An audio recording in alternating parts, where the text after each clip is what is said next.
આજના વડાપ્રધાન અને જે તે સમયના ગુજરાતના મુખ્યમંત્રી એવા નરેન્દ્રભાઈ મોદી સાહેબે જ્યારે 7 ઓક્ટોબર 2001 ના રોજ ગુજરાતના મુખ્યમંત્રી તરીકે શપથ લીધા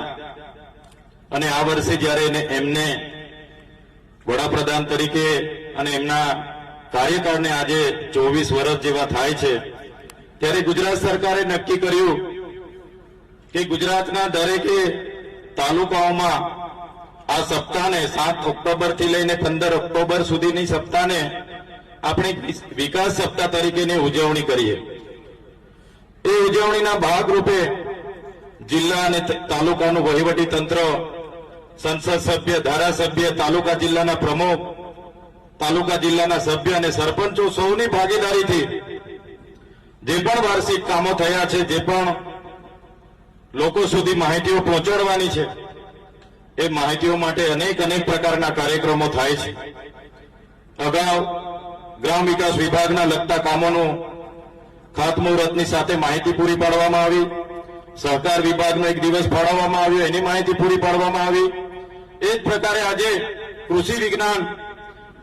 કૃષિ મહોત્સવના ભાગરૂપે કૃષિને લગતી તમામ યોજના, તમામ વસ્તુ આવે છે, પણ ક્યારે એનો અમલ ક્યારે સફળ થશે કે એમાં વહીવટી તંત્ર ખાસ કરીને પૂરતું ધ્યાન આપે અને સાથે સાથે સ્થાનિક પદાધિકારીઓ સાથે સંકલન કરે, સ્થાનિક ગ્રામ પંચાયત સાથે સંકલન કરે, ત્યારે એનો અમલ સારામાં સારો થઈ શકે છે। એક પ્રકારે અનેક યોજનાઓ આવે છે, અનેક પ્રકારના આવે છે, ત્યારે આ બધી માહિતી આજના કૃષિ મહોત્સવ દરમિયાન આપણને માર્ગદર્શન મળશે। તમે જોયું હશે, ખેડૂતો પણ ખૂબ સારી મહેનત કરે જ છે। કાચો માલ પકવીને જ્યારે એ બજારમાં પહોંચે છે, ત્યારે જે પ્રકાર સરકારે કેબિનેટમાં ગુજરાત સરકારે હમણાં જાહેરાત કરી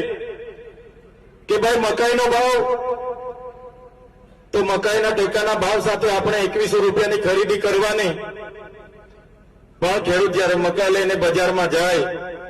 એટલે વેપારી પહેલા હાથ નાખે અને સીધા 200-300 રૂપિયા ઓછા કરી દે। કપાસનો ભાવ સરકારે જાહેર કર્યો કે ભાઈ એક મણના આપણે 1622 રૂપિયા આ વર્ષે ટેકાના ભાવે ખરીદી કરવાની છે,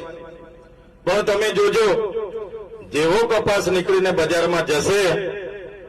એટલે વેપારીઓ 1600 ની જગ્યાએ 1200 પણ આપશે મણના।